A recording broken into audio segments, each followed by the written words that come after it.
ili wana Yanga wafurahi. Kwa kesho saa 3 kamili asubuhi hapa nje kwenye uwanja wa Amani hapa kutakuwa kuna supu tena asubuhi. Tena hapa nje Amani. Kwa hiyo kama kuna mtu kaamka asubuhi anataka kuja kukata tiketi, yeye aje na chapati tu. Ngamia ng'ombe. Huku sasa kuna vitu vya huku.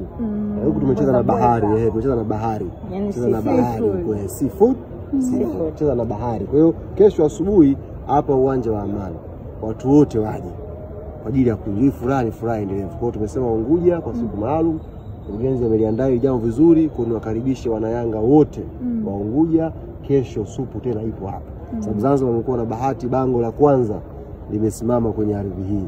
Kwa hiyo na supu ya kesho na mimi itakuwa ni supu nzuri ambayo watu wataenjoy. Nataka watu wakija uwanjani ule usiku ule, yani furaha.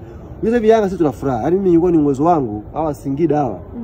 Tuwecheza nao asubuhi. Na tumalizane nao si furaha iendelee. Yaani kama watuchelewesha na mipango yetu katikati. Unajua kuna mipango endelevu inaendelea hapa. Singida kama anaistopisha kidogo hivi.